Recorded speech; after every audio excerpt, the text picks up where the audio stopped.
Hey YouTube, Maddy's8012, Team JMT. I'm here with Harrison Grandish. Kind of grand, but not really. not grand. All right, I like that. We're still at the Nashville Regional, and he just beat me in round round 7, and you're setting an X2 with Mist Valley Genex. Correct. Is that right? Yep. All right. It's pretty standard deck for me. I've been playing Mist Valleys and Genex and variants ever since this deck came out about 2.5 years ago. But I guess we could just go ahead and get to the deck. Before we get to the deck, I want to see this mat.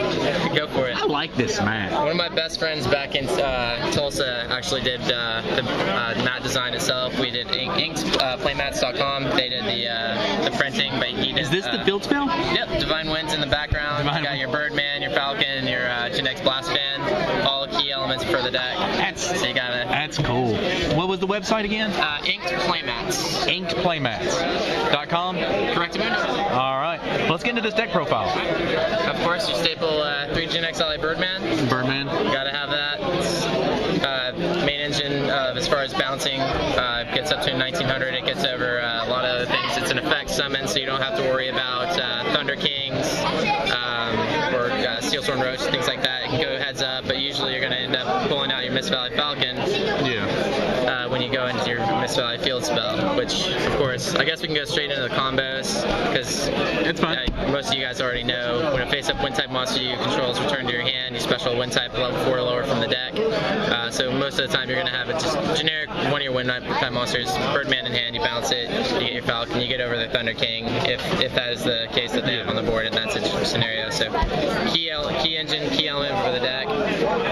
You also run 2 of the Blast Fans. You gotta put him over here. Fair enough. You got Falcon with Falcon, you got Birdman, we go fans. Fair enough. Only running 2 blast fans? You only run 2 because you have many different ways to special summon him, especially with the field spell.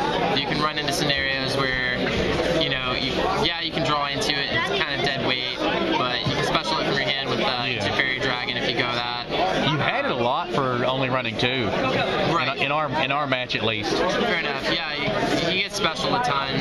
I did end up drawing into him a lot in our game, at least in game 1 and game 2. And then whenever he is special summoned, you get to add a Genex to your hand. Yeah, Dark Genex, which normally gives you Birdman. But since Ophion and all these other dark decks running around, side deck the Duradark, and you can get that guy back out there. You grab that anytime you need it. Exactly. Too good, man. So you got the ability to just go grab your side deck option is. Oh, it's insane. I'll go into a little bit more on the combos there, but those are the absolute main engines of the deck. You run 2 Summoner Monks because we can't run 3, and we would run 3 if we could, because you go Summoner Monk, you pitch a spell, you get your Blast Fan, you go grab your Birdman or your Duradark, depending on your matchup. It's just too good of a card. Arcanite Magician, you can go a rank 4. Exactly.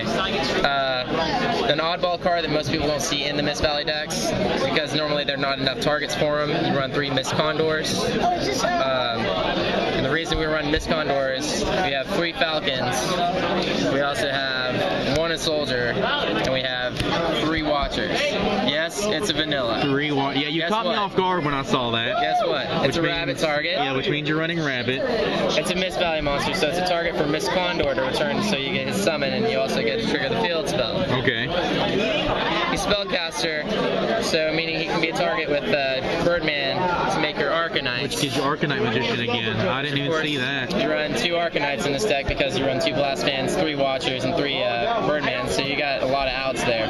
Also, he's a 4-star wind-type monster that you can get 2 with Rabbit.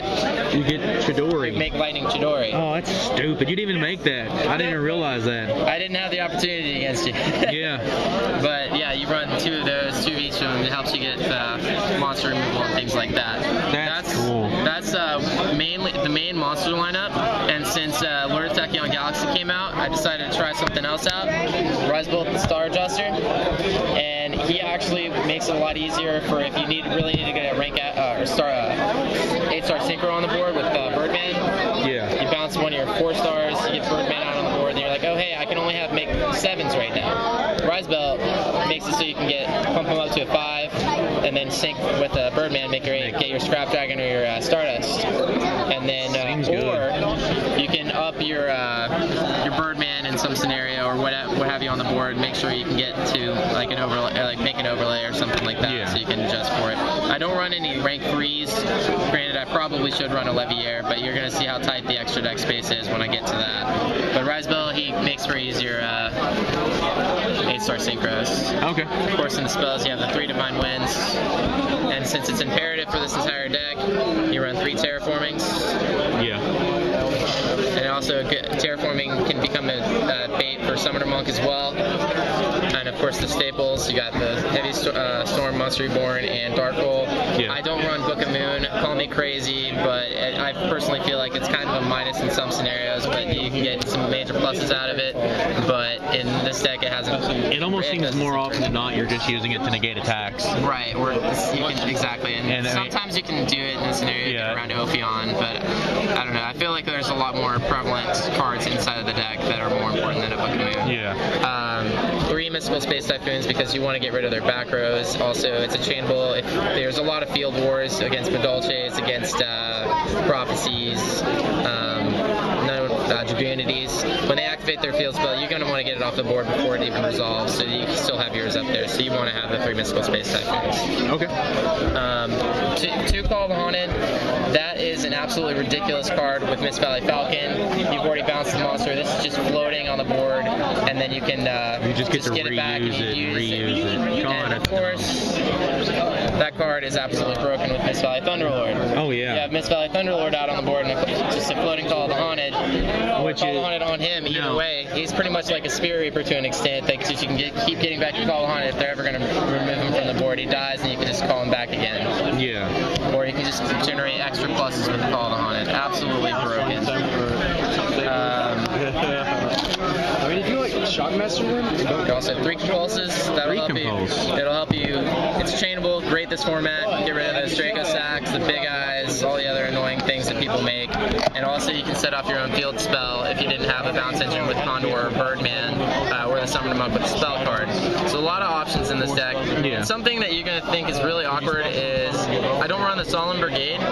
Personal preference. It takes life out of you. And yeah, I know you can stop keep plays, but I've been playing with these. A lot of the time it's been really beneficial. Bottomless is ultimately better than Torrential because you're almost always going to have board presence with this deck. Yeah. Now, after today, I'm wanting to take out the 2 Bottomlesses for safe zones and the other Torrential for another Call of the Haunted.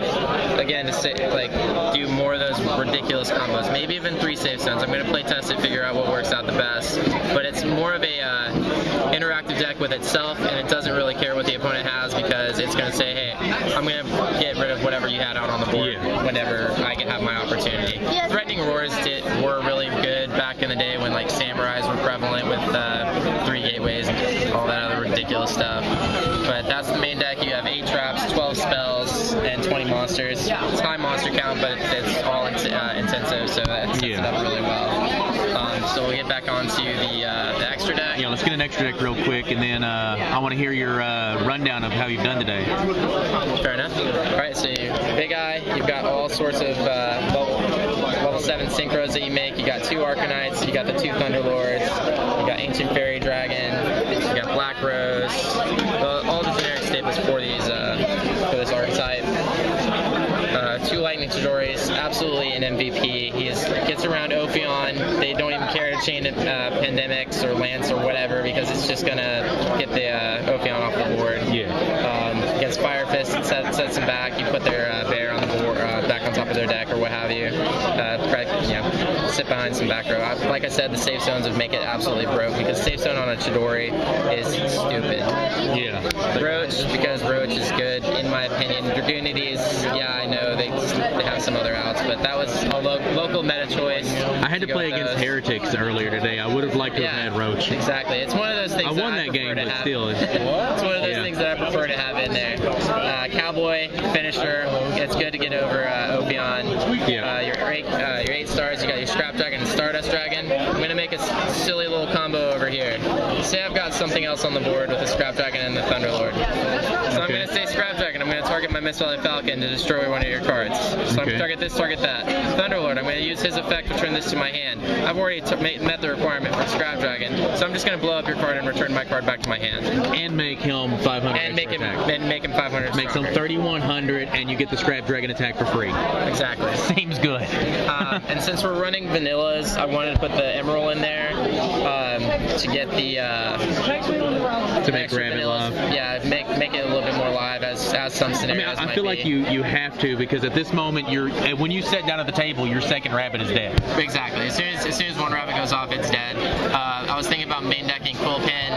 That might make it a little bit easier, and then I can have more bounce combo plays as well. And then Shockmaster.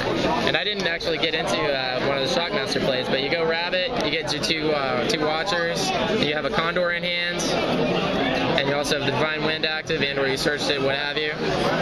So your play is Divine Wind, Banish Rabbit, get 2 Watchers, Bounce Watcher, Special Condor, Divine Wind activates, you get your Blast Fan. A Blast Fan with you get Blast Fan. Oh hey, look, I'm gonna add my Genex Birdman. So I got this in hand, I've got this in hand, and then okay, look, I got a Shockmaster I can play. I did not take any minuses on that, and then I can Shock Lock you. God, it's pretty stupid. That is real good.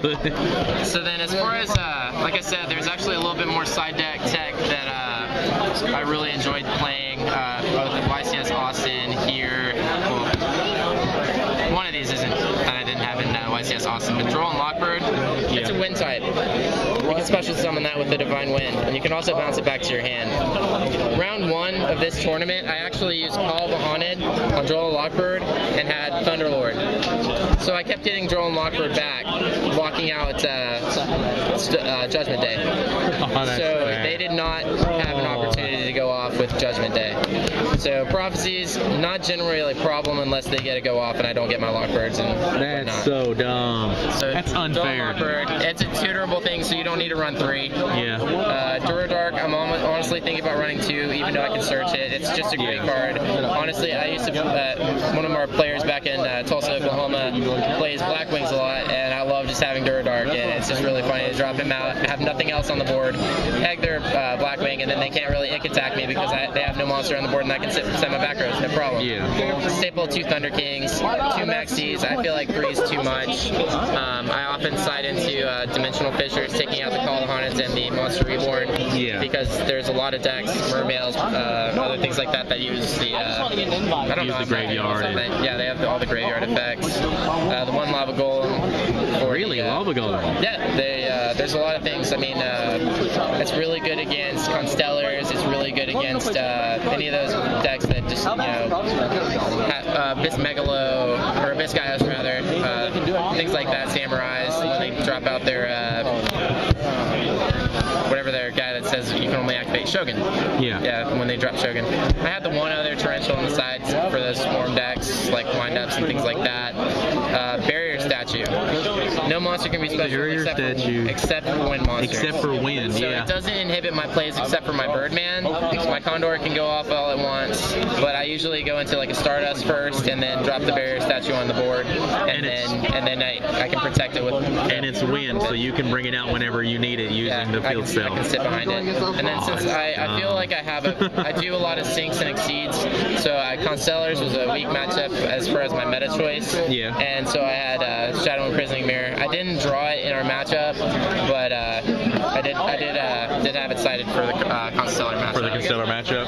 And then we can look at tokens, because tokens are awesome. Tokens are awesome. My buddy Monty gave me these. Are those Duck Fighter tokens? Is that what those are? Yeah, I think so. There's one of the tokens, but he gave them to me, and I really appreciate it. Are these all Inuyasha?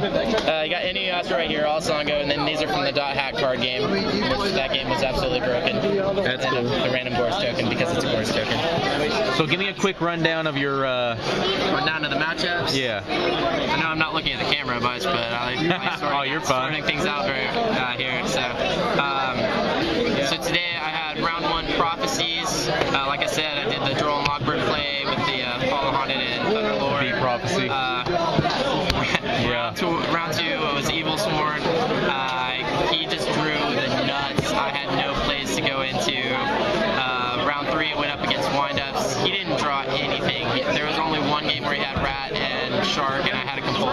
was done. Yeah. Round 4, again, Evil Swords. That one was a little bit more interesting. It went into game 3, and our life total was really close. Round 5, like I said. But you won the Evil Sworn. I won that Evil Sworn matchup. So I lost Evil Sworn, I beat Evil Sworn, I beat Prophecies, I beat Windups. Okay. Round 5, Constellars. I'm like, alright, I've got a little bit of side for this. It's kind of a tough matchup because they can respond to things on my turn as well. Round 6, I went up against another Evil Sworn deck. And again, it was another one of those. He drew really well just off the bat. You know, I have to make the 7s in order to have presence, and he just had the thing in there. And then in our game, round 7, you were playing Evil Sworns. So I went up against 4 Evil Sworns, and you're sitting at X2. Sitting at X2, waiting for round 8. All right. Shout out to Alien Games. Alien Games, that's your local from Tulsa, Oklahoma, and all the great players out there. Miss you. You have to text them, let them know you're on YouTube. You got it. All right, guys, I appreciate it. Subscribe, comment down below, show us how much you love us. Take care.